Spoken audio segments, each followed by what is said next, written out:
नमस्कार विद्यार्थी मित्रांनो, डॉक्टर सुशील स्पॉटलाईट या आपल्या यूट्यूब चॅनलवर तुमचं सर्वांचं स्वागत आहे। 8 सप्टेंबर 2020च्या चालू घडामोडींचं विश्लेषण आपण या लेक्चरमध्ये बघणार आहोत। तत्पूर्वी डॉक्टर सुशील स्पॉटलाईटला टेलिग्रामवर फॉलो करण्यासाठी डिस्क्रिप्शनमधली लिंक तुम्ही वापरा आणि फेसबुकवरही आपला ग्रुप आहे, तिथेही फॉलो करू शकता। आपली जी पहिली न्यूज आहे आजची ती खूप महत्त्वासाठीची आहे इन केस ऑफ डिफेन्स आणि विज्ञान तंत्रज्ञान। भारताने हायपरसोनिक टेक्नॉलॉजी क्रूज वाहनाची यशस्वी चाचणी केलेली आहे है ना। आता 100% स्वदेशी बनावटीचं आहे हे hypersonic technology demonstrator vehicle HSTDV। Okay, आता याची चाचणी जी आहे ती काल करण्यात आली 7 सप्टेंबर रोजी आणि भारत हा असा चौथा देश ठरलेला आहे जगातला ज्याच्याकडे हायपरसोनिक क्रूज वाहन आहे। हायपरसोनिक ध्वनीपेक्षा जास्त, सुपरसोनिक, हायपरसोनिक ध्वनीचा जो स्पीड असतो त्याच्यापेक्षा जास्त। याआधी अमेरिका, चीन आणि रशिया या 3 देशांनीच ही कामगिरी केली आहे। तुम्हाला जर एक गोष्ट तुम्ही जर ऑब्झर्व केली सायन्स अँड टेक्नॉलॉजी वाचत असताना, तर ज्या महत्त्वाच्या खूप क्रुशियल टेक्नॉलॉजी आहेत त्या तिच्यामध्ये हे 3च देश अग्रेसर आहेत, अमेरिका, चीन आणि रशिया। मोस्ट प्रोबॅबली तुम्हाला हे दिसतं। भारत याच्यामध्ये आता चौथा देश ठरला आहे। आता याच्यामुळे काय फायदा होणार आपल्याला, तर आपण अत्यंत प्रगत असे हायपरसोनिक क्रूज क्षेपणास्त्राची निर्मिती आपण करू शकतो। आता क्रूज क्षेपणास्त्र काय असतं तेही मी तुम्हाला सांगतो है ना। आधी आपण हा बेसिक याची न्यूज बघून घेऊयात। सो एकतर मॅक 6, ओके, सो मॅक 6 इतका याचा वेग असणार आहे, ध्वनीच्या वेगाच्या 6 पट जास्त हे असेल। याचा लिटरली जर तुम्ही सिग्निफिकन्स बघितला तर जगाच्या कुठल्याही भागात 1 तासात तुम्हाला लक्ष्य करता येईल। विथिन 1 आवर 1 तासात जगाच्या कुठल्याही भागात तुम्ही पोहोचू शकता। याच्यामुळे भारताला शत्रूच्या प्रणालीला चकवा देणारी क्षेपणास्त्र तयार करता येतील। म्हणजे आता हे बघा, मिसाईलमध्ये 2 प्रकारच्या मिसाईल असतात, बॅलिस्टिक मिसाईल असते, क्रूज मिसाईल असते। बॅलिस्टिक मिसाईल डिटेक्ट करता येऊ शकते, क्रूजच्या बाबतीमध्ये गोष्टी वेगळ्या आहेत। त्याच्यामुळे शत्रूची जी काही संरक्षण प्रणाली आहे त्याला आपण चकवा देऊ शकतो। स्क्रॅमजेट वाहन जे आहे त्याच्यातून दीर्घ पल्ल्याची स्वनानीत क्षेपणास्त्र सोडली जाऊ शकतात। आता स्क्रॅमजेट काय आहे, तुम्हाला मी स्पॉटलाईट इयरबुकची जी PDF आहे ती टेलिग्रामला शेअर केलेली आहे बघा, त्याच्यामध्ये तुम्हाला स्क्रॅमजेट, रॅमजेट सापडेल। मी स्क्रॅमजेट, रॅमजेट पण इथं घेतो, पण ॲक्च्युअल बुक जे आहे ते मी परत एकदा पोस्ट केलेलं आहे, तिथून तुम्ही ते डाउनलोड करू शकता। भारताकडे आतापर्यंत ध्वनीपेक्षा वेगवान सुपरसोनिक क्रूज क्षेपणास्त्र तयार करण्याची क्षमता नव्हती, आपल्याकडं नव्हती ही क्षमता। पण आता म्हणजे आधी आपण ब्रह्मोस तयार केलेलं आहे बा, कुणाच्या मदतीने, रशियाच्या मदतीने, कारण आपल्याकडे ही टेक्नॉलॉजीच नव्हती, पण आता आपल्याकडे ती आली आहे। सो भविष्यामध्ये आपण स्वतः असे बनवू शकतो। HSTDV, आता हे वाहन कुणी बनवलेलं आहे, DRDOने बनवलेलं आहे। आता DRDO म्हटल्यानंतर काही गोष्टी आपल्याला लगेच क्लिक झाल्या पाहिजे। DRDOची जी स्थापना आहे ती 1858 मधली स्थापना आहे। DRDO ही मिनिस्ट्री ऑफ डिफेन्सची रिसर्च अँड डेव्हलपमेंटची विंग आहे बघा, R&D।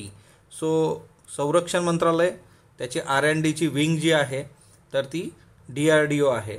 दुसरं महत्त्वाचं की DRDOचं जे काही बोधवाक्य आहे तेही लक्षात ठेवा, बलस्य मूलम विज्ञानम। ओके, तो हे पण एक लक्षात असू द्या, बलस्य मूलम विज्ञानम। Okay, DRDO। त्याच्यानंतर ओडिशातलं जे APJ अब्दुल कलाम प्रक्षेपण संकुल आहे तिथून हे उड्डाण करण्यात आलं। सो तेही तुम्हाला मॅपमध्ये दाखवून देतो। हे बघा, हा ओडिशा आहे आणि हा ईस्ट कोस्ट आहे आपला, आणि या ईस्ट कोस्टवर हे इथं हे अब्दुल कलाम आयलँड आहे। ओके, आणि हे काय, बंगालची खाडी। तर हे एक लक्षात ठेवा की कुठल्याही गोष्टी तुम्ही ज्यावेळेस अशा बघता तर थोडी सवय ठेवायची, म्हणजे उद्या जर चुकून मॅपवर काही विचारलं वगैरे, किंवा तुम्हाला एक गोष्ट लक्षात ठेवा, तुम्हाला जॉग्राफी नीट लक्षात आली तर तुम्हाला इतिहास पण नीट कळतो, असं एकदम सिंपल एक गणित असतं, लॉजिक आहे। सो हे एक लक्षात ठेवा। आता बघा, याच्यात स्क्रॅमजेट आणि रॅमजेटमधला फरक काय असतो बघा। आता स्क्रॅमजेट जे आहे त्याचं कम्ब्युशन चेंबर जे आहे तिच्यामध्ये हवा जी असते ती फ्यूल बरोबर मिक्स होते, ओके, आणि नंतर मग ते इग्नायटेड होतं, म्हणजे पेट घेणार ते हवा आणि फ्यूल। स्क्रॅमजेटमध्ये काय असतं की ॲडव्हान्स व्हर्जन आहे हे, है ना, स्क्रॅमजेट, रॅमजेटचं ॲडव्हान्स व्हर्जन। आता याच्यामध्ये जे आहे की हे रॅमजेट सबसोनिक स्पीडला काम करतं। सबसोनिक म्हणजे काय, साऊंडपेक्षा कमी, ध्वनीपेक्षा कमी स्पीडमध्ये रॅमजेट। पण स्क्रॅमजेट जे आहे तर याच्यात सुपरसोनिक एअर फ्लो असतो। ओके, सो ही एक लक्षात ठेवा की रॅमजेटचं जे काही ॲडव्हान्स व्हर्जन आहे ते स्क्रॅमजेट, आणि याच्यामधलं जे चेंबर आहे तर ते सुपरसोनिक एअर फ्लो तिच्यामध्ये असतो, इकडे जे आहे ते सबसोनिक आहे. तर ह्या दोन गोष्टी थोडा लक्षात ठेवा. त्याच्यानंतर मी तुम्हाला सांगितलं की मिसाईल दोन प्रकारचे असतात बघा. म्हणजे तुम्ही जस्ट मिसाईलचा जरी विचार केला तर दोन प्रकारच्या मिसाईल आहे. एक आहे बॅलिस्टिक आणि दुसरी जी असते तर ती आहे क्रूज मिसाईल, की जिथं चर्चा चालू आहे आता हिच्यामध्ये आपण क्रूज मिसाईल चांगल्या बनवू शकतो. बॅलिस्टिक आणि क्रूज. आता याच्यामध्ये नेमका फरक काय असतो ना, क्रूज बॅलिस्टिक जर तसं तुम्ही कम्पेअर करायला गेलात तर सिम्पली जे असतं की क्रूज मिसाईल जी आहे ती सेल्फ प्रोपेल्ड असते. म्हणजे तुम्ही तिचं जे लक्ष्य तिला निर्धारित करून दिलं तर ती शेवटपर्यंत त्या लक्ष्याचा पाठलाग करते. म्हणजे फॉर एक्झाम्पल तुम्ही इथून एखादी मिसाईल सोडलेली आहे तर तिचं जे लक्ष्य आहे समोर ते जर कशाही पद्धतीने गेलं तर हे स्वतःची दिशा बदलत बदलत त्या लक्ष्यापर्यंत जाणार आणि ते प्रोपेल करत जात त्याला. बॅलिस्टिक मिसाईलचं तसं नसतं, हे एकदा प्रोग्राम फिट केला आहे त्याच्यानुसार वर्क होतं. दुसरी एक महत्त्वाची गोष्ट आहे की अर्थ ॲटमॉस्फिअरच्या बाहेर जाऊन परत आत येऊ शकते बॅलिस्टिक मिसाईल. क्रूज मिसाईलच्या बाबतीमध्ये तसं नसतं. क्रूज मिसाईल अर्थच्या ॲटमॉस्फिअरच्या बाहेर जात नाही, तर ती सेल्फ प्रोपेल करत असते, तिला एनर्जी परत परत लागते आणि त्या सगळ्या गोष्टी आहेत. याच्यामध्ये जे आहे ते रॉकेट इंजिन आहे, याच्यामध्ये जेटचं इंजिन असतं. तर तोही एक महत्त्वाचा याच्यामध्ये फरक आहे. त्याच्यानंतर अचूकता जी आहे ती क्रूज मिसाईलची जास्त आहे. हे जास्त अचूक आहे कारण हे स्वतः प्रोपेल करत जातं त्या लक्ष्याचा भेद करण्यासाठी. तर ते एक लक्षात ठेवा. रेंज जर याची तुम्ही हे बघितली, मारक क्षमता जर बघितली तर जवळपास 500 किमीपेक्षा कमी असते क्रूज मिसाईलची. आणि हीच जर तुम्ही बॅलिस्टिक मिसाईलच्या बाबतीत बघितलं तर ती जवळपास 300 ते 1200 किलोमीटर असते. बरोबर. बॅलिस्टिक मिसाईल जे आहे तिच्यामध्ये पेलोड जो आहे तो हेवी कॅरी करू शकतं, ते म्हणजे जास्तीचा पेलोड देऊ शकता, जास्तीचं वजन तुम्ही कॅरी करू शकता. क्रूज मिसाईलच्या बाबतीमध्ये जास्तीचं वजन ते घेत नाही, कारण त्याचं रिझन असं आहे की एकंदरीतच त्याला लक्ष भेदायचं आहे आणि त्याच्यासाठी एनर्जी ते परत परत चेंजेस होऊ शकतात तिच्यामुळे, त्यामुळे वेट कमी घेऊन जातं ते. तर हिच्यामध्ये सिंगल पेलोड असतो, एकच पेलोड घेऊन जाऊ शकतं. हे मल्टी पेलोड घेऊन जाऊ शकतं बॅलिस्टिक मिसाईल. दुसरी महत्त्वाची गोष्ट जी आहे की त्याचं जर एक्झाम्पल तुम्ही बघायचं झालं तर बॅलिस्टिक मिसाईलमध्ये सगळी जी काही पृथ्वी अग्नी हे जे आहे तर हे सगळं बॅलिस्टिक मिसाईल आहे. पृथ्वी अग्नी. आणि क्रूज मिसाईलमध्ये आत्ताच आपण बघितलं ब्रह्मोस एक आहे किंवा निर्भय तुम्ही बघू शकता. तर असा एक बेसिक फरक आहे, तर ते थोडं लक्षात ठेवा आणि हे आपल्यासाठी महत्त्वाचं आहे. परीक्षेत ह्या गोष्टी जरा लक्षात ठेवायच्या. नेक्स्ट वन जे आहे ते म्हणजे काय की करोनानंतर जगभरात राष्ट्रवादाची लाट येणार असं मत जे आहे ते परराष्ट्र मंत्री एस जयशंकर यांनी मांडलेलं आहे. त्याचं रिझन असं आहे की एकतर अर्थव्यवस्था प्रत्येकाची विस्कळीत झालेली आहे आणि त्याच्यामुळे रिसोर्सेस संसाधनं कमी जास्त होऊ शकतात आणि त्याच्यामुळे बाजारातली साखळी आणि त्या गोष्टींमध्ये मग येत्या काळात काय होऊ शकतं की जागतिक व्यापार जे आहे ते अधिक गुंतागुंतीचे होऊ शकतात, आत्मकेंद्रीय होऊ शकतात, है ना. इकॉनॉमी लोक क्लोज करू शकतात स्वतःची, है ना, की बाबा आम्ही आमची सोर्सेस आमच्याबरोबरच वापरणार, बाहेर देणार नाही वगैरे, असं होऊ शकतं. आता असं ज्यावेळेस एस जयशंकर म्हणतायत तर त्यावेळेस आपण ही गोष्ट जरा प्रॉपरली बघितली पाहिजे. त्याचं रिझन असं आहे की तो माणूस परफेक्ट आहे, है ना. हे डिपेंड करतं की ती व्यक्ती कोण आहे. दुसरी महत्त्वाची गोष्ट की हे मत त्यांनी मांडलं तर एक पुस्तक आलेलं आहे नवीन. त्या पुस्तकाचं नाव आहे the India way strategic for uncertain world. नावातच आहे बघा, अनसर्टन वर्ल्ड. आता काय सांगता येत नाही काय. Okay, strategies for uncertain world. मग आता येत्या काळात सगळं अनसर्टन असणार आहे, आपल्या अकलना पलीकडच्या गोष्टी होऊ शकतात. त्याच्यासाठी आपली काय स्ट्रॅटेजी राहिली पाहिजे आणि त्यासंबंधीचं हे होतं. पण एक आहे की येत्या काळामध्ये संसाधनं आणि त्या सगळ्या गोष्टींचा तुटवडा येऊ शकतो आणि त्याच्यामुळे जास्त आत्मकेंद्री लोक होऊ शकतात, है ना. आत्मकेंद्री म्हणजे काय की सेल्फ इंटरेस्टवर भर देणं. ओके, आत्मकेंद्री म्हणजे काय की सेल्फ इंटरेस्ट, ज्याला इगोइझम असं पण म्हटलं जातं. आतापर्यंत पोलीस दलातल्या जवळपास 17,000 लोकांना कोरोनाची बाधा झालेली आहे आणि लास्ट 7 डेजमध्ये 1,657 पोलिसांना कोरोना झाला आहे. बेसिकली बघा की compassion towards dedication to your public service, याचं हे फार महत्त्वाचं एक्झाम्पल आहे. पोलीस रिफॉर्म संबंधी आपण लेक्चर घेतलं होतं मधल्या काळात, तर ते तुम्ही बघितलं नसेल तर बघून घ्या. पोलीस रिफॉर्म्स वाटलं तर ते मी परत पोस्ट करतो. पोलिसांसंबंधीची बरीच चर्चा उहापोह या कोविड-19च्या काळात झाला. तमिळनाडूमध्ये जी केस झाली होती की है ना कस्टडियल डेथची, त्या बेसिसवर आपण ते लेक्चर घेतलं होतं. पण एक आहे की पोलिसांबद्दलचं, आणि आता PSIसाठी जी लोक तयारी करत असतील त्या PSIसाठी त्या लोकांसाठी हा मुलाखतीला विचारला जाणारा खूप प्रॉपर प्रश्न आहे. कारण इथं ऑप्शन नाही आहे आणि ते डेडिकेशन आणि त्या याच्याने सगळी ती ड्युटी करणं. सो हा एक खूप महत्त्वाचा मुद्दा आहे. तर पोलीस रिफॉर्म्स करून ठेवा प्रत्येकाने. जोकोविच जो आहे US ओपनमधून याला बाहेर काढण्यात आलेलं आहे. तर काय झालं की त्यांनी एक सेट गमवला आणि त्याच्यानंतर त्यांनी जो बॉल मारलेला आहे रागाच्या भरात तो रेफरीला लागला आणि घशावर बसला तो रेफरीच्या, आणि तिच्यामुळे त्याला दंड म्हणून स्पर्धेतूनच बाहेर काढण्यात आलं. सो एक अमेरिकन खुल्या टेनिस स्पर्धेतून, आणि त्याची जी विजयाची सगळी मालिका होती म्हणजे ते 29 सामन्यातली विजयी परंपरा खंडित झाली. 18वं ग्रँड स्लॅमचं स्वप्न पण अधुरं राहिलं. कशामुळे? Because he could not manage his अँगर. संताप जो आहे, त्याचा राग जो आहे तो त्याचं व्यवस्थापन करू शकला नाही. आणि ही कशाशी रिलेटेड गोष्ट आहे? Emotional intelligence. ओके, किंवा याला भावनिक प्रज्ञा असं म्हटलं जातं. सो भावनिक प्रज्ञा हा जो आहे टॉपिक हा UPSC GS 4मध्ये आहे. ओके, अभ्यासाला मेन्सला. जर मी असं इथं म्हटलं UPSC GS 4 तर हे सगळं लेक्चर UPSCचं होत नाही. काही लोकांना UPSC म्हटलं की ते तिथंच है ना हे होऊन जातात चेकमेट. तसला काय प्रकार नाही आहे है ना. तर हे डिपेंड करतं. तुम्ही सगळ्या गोष्टी आपण इथं कव्हर करत असतो बघा. राज्यसेवा असेल, PSI असेल, तर तो एक हे आहे है ना. तर म्हणजे बऱ्याचदा एक एक्झाम्पल मी सांगितलं होतं कंबाईनच्या परीक्षेबद्दलचं. आता एक छाऊ नृत्य जे आहे ना त्याचा एक आपली न्यूज आहे.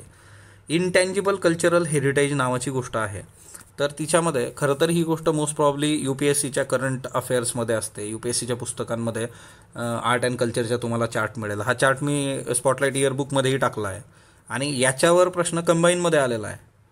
म्हणून काय असतं की टिपिकल मार्केट तुम्हाला जे देतं त्या मार्केटबरोबर वाहत जाऊ नका. तुम्ही स्वतःची सतत विवेकबुद्धी थोडीशी जागृत ठेवा, म्हणजे तुम्हाला या गोष्टींना प्रॉब्लेम येणार नाही. हे एक लक्षात ठेवा एक्झाम्पल.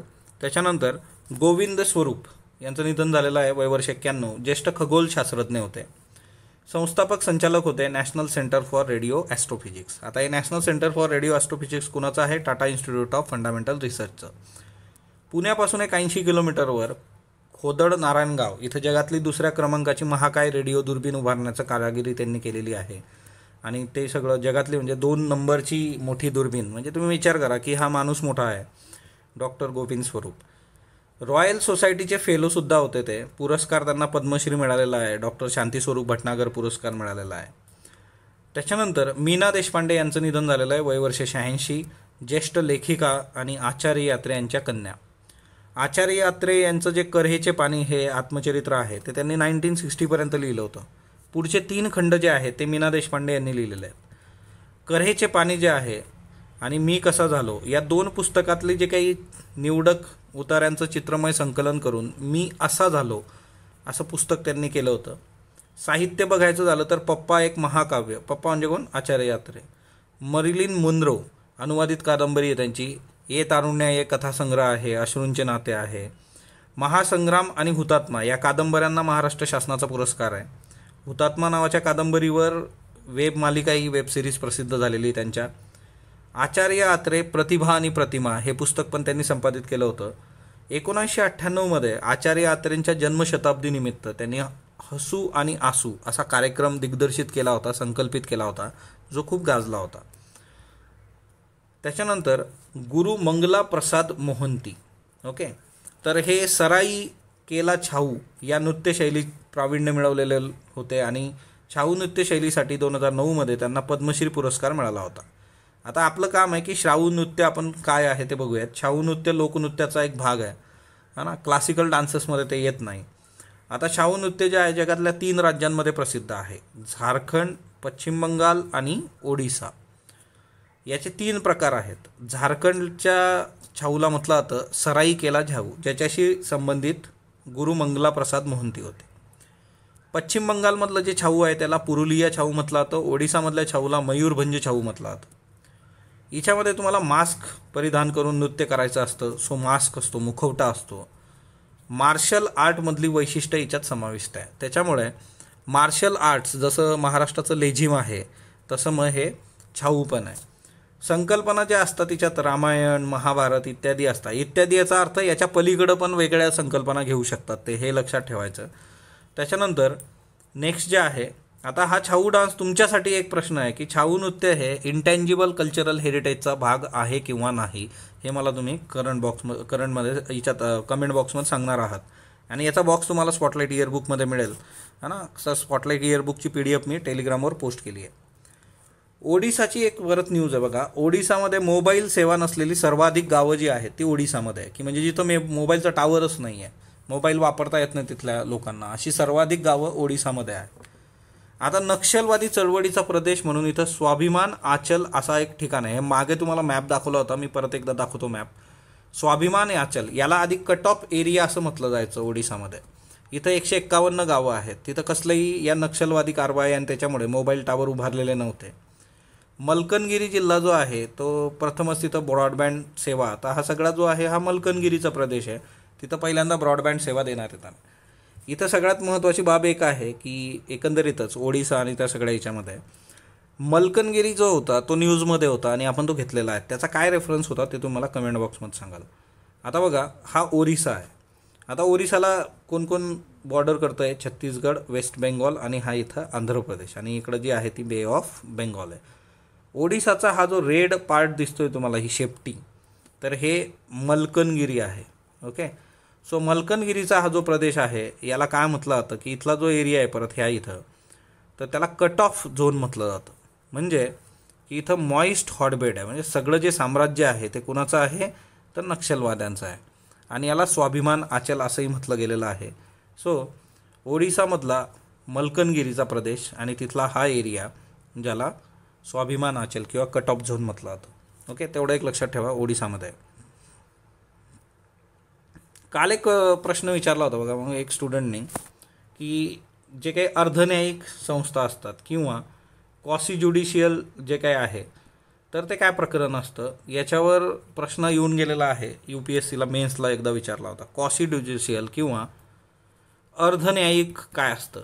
आता बघा, याच्यामध्ये दोन गोष्टी समजून घ्या. अर्धन्यायिक म्हणजे काय की हे पूर्णपणे ज्युडिशरी नाही आहे, पण याला ज्युडिशरीचे काही अधिकार मिळालेले असतात. म्हणजे एखादा लॉ आहे, कायदा आहे, त्या कायद्याचं इंटरप्रिटेशन करण्याचा अधिकार क्वासी ज्युडिशियल बॉडीकडे असतो.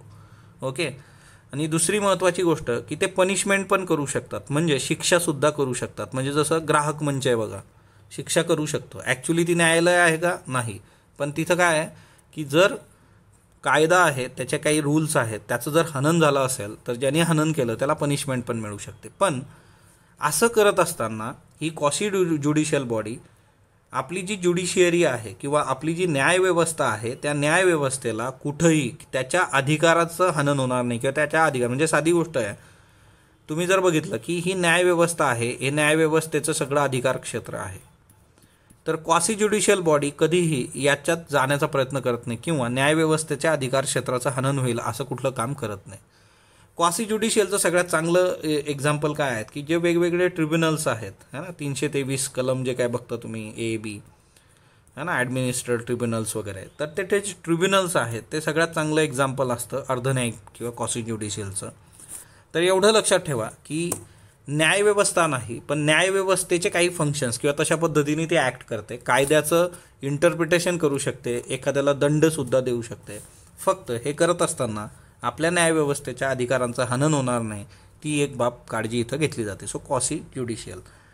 दुसरा अजून मागे एक विचारलं होतं बघा, स्टॅट्युटरी बॉडी काय असते तेही क्लिअर करून देतो, है ना. स्टॅट्युटरी आणि कॉन्स्टिट्युशनल. स्टॅट्युटरी बॉडी म्हणजे काय, ज्या बॉडीला किंवा ज्या पर्टिक्युलर याला, म्हणजे जसं आपलं हे आहे national human right commission, statutory आहे काय, तर याला ॲक्ट आहे आणि त्या ॲक्टमधून त्या पॉवर्स याच्याकडे येतात. म्हणजे कार्य करत असताना आपण कशा पद्धतीने काम केलं पाहिजे किंवा जे काही अधिकार, जे काही फंक्शन्स असतात, ओके, तर ते तुम्हाला संविधानिक मिळत नाही. संविधानामध्ये तुम्हाला याचा उल्लेख मिळणार नाही. जे अधिकार आहेत ते कशातून मिळतात, एखाद्या कायद्यातून मिळतात, त्याला स्टॅट्युटरी म्हटलं जातं. जर कायदा नसेल आणि ती बॉडी आहे त्याला नॉन स्टॅट्युटरी म्हणतात. आता दुसरं जे आहे ते कॉन्स्टिट्युशनल आहे. कॉन्स्टिट्युशनल बॉडी म्हणजे काय की ज्या बॉडीला तिचे जे अधिकार असतील ते अधिकार कुठून मिळतात किंवा कार्य करण्यासाठीचं जे काही सगळं हे आहे प्रोत्साहन ते कोण देतं? संविधान देतं. ओके, तर हे एक लक्षात ठेवा. म्हणजे संविधानात त्याचा उल्लेख असतो आणि तिथून त्याला ऑथॉरिटी मिळते, दॅट इज कॉन्स्टिट्युशनल बॉडी, है ना. तर ह्या काही गोष्टी लक्षात ठेवा. आणि ह्या टर्म्स रेग्युलर येत असतात बघा, की कॉन्स्टिट्युशनल बॉडीज, नॉन कॉन्स्टिट्युशनल म्हणजे संविधानात उल्लेख नसलेले, है ना. तर तेवढं एक लक्षात ठेवा. आणि जर तुम्हाला असे काही कुठले कन्सेप्टचा काही इश्यू असला तर कमेंट बॉक्समध्ये सांगा, मी घेत जाईल ते. कॅस्पियन समुद्र, पर्शियन गल्फ याच्यामध्ये असणारा देश कुठला? ओके, कालचे प्रश्न बघा. उद्यम सुलभता निर्देशांक 2020 नुसार बिनचूक विधान. आंध्र प्रदेश लागोपाठ तिसऱ्या वर्षी पहिल्या क्रमांकावर बरोबर आहे. महाराष्ट्र सलग दुसऱ्या वर्षी दुसऱ्या क्रमांक 13व्या नंबरवर आहोत आपण, फक्त बरोबर. स्वास्थ्य महाराष्ट्र मोहिमेची किती वर्षाखालील नागरिकांचा विधा संच तयार केला जाणार आहे? 60 वर्ष. सो ब्रॅडिकिनिन स्टॉर्म, सायटोकिनिन स्टॉर्म कशाशी संबंधित आहे? तर हे आरोग्याशी संबंधित आहे. खालील घटनांचा योग्य क्रम लावा. August offer, Wavell plan, Cripps mission, CR formula. August offer कधी आली होती? 1940. वेवेलचा प्लॅन आहे 1945. क्रिप्स मिशन आहे 1942. CR फॉर्म्युला आहे 1944. आता तुम्ही लावू शकता की योग्य क्रम जो आहे 40 नंबरचं एक आहे, सो त्याच्यानंतर इथं तर हा गेला 40 नंतर 42 क्रिप्स मिशन इथं आहे, इथं नाही, हे गेलं. त्याच्यानंतर हे पण आहे बघा दोघं. त्याच्यानंतर नेक्स्ट वन जे आहे की CR फॉर्म्युला 3 म्हणजे तर इथं आहे, इथं नाही, हे गेलं. आन्सर इज ब. काँग्रेस समाजवादी पक्षाची स्थापना कधी झाली होती? Okay, so 1934. काँग्रेस समाजवादी पक्ष. आजचे प्रश्न घ्या. आजचा जो प्रश्न आहे बघा, what do you mean by diversity in Indian society? Elaborate with appropriate examples. भारतीय समाजातली विविधता प्रॉपर एक्झाम्पलनुसार समजवा. MPSCचा 400 शब्दाचा एसे आहे, इनक्रेडिबल इंडिया. कॅस्पियन समुद्र आणि पर्शियन गल्फ यामध्ये असणारा देश कुठला? इराक, इराण, तुर्कस्तान, पाकिस्तान. दुसरा प्रश्न, केशवानंद भारती विरुद्ध केरळ राज्य खटल्याबद्दल बिनचूक विधान निवडा. राज्यघटनेच्या मूलतत्वांना मंजुरी मिळाली. सर्वात मोठे घटनापीठ स्थापन झाले होते. खटला विक्रमी 75 दिवस चालला होता. फक्त फक्त अ आणि क. मास्टर ऑफ रोस्टर कशाशी संबंधित आहे? न्यायव्यवस्था, संसद, संरक्षण, अर्थशास्त्र. महाराष्ट्राच्या कृषी पर्यटन धोरणानुसार योग्य विधान निवडा. केवळ शेतकरी कृषी पर्यटन केंद्र उभारू शकतो. किमान जमीन क्षेत्र 10 एकर असणं अपेक्षित आहे. ग्रामीण विकास साधणं उद्देश आहे. फक्त क. भारतीय इतिहास संशोधन परिषदेची स्थापना कधी करण्यात आली? 1975, 1972, 1885, 2000. याचे उत्तर तुम्ही कमेंट बॉक्समध्ये देणार आहात. स्पॉटलाईटला जो तुम्ही प्रतिसाद देता त्याबद्दल मी आपला आभारी आहे. स्पॉटलाईटला लाईक करा, शेअर करा, सबस्क्राईब करा. धन्यवाद विद्यार्थी मित्रांनो.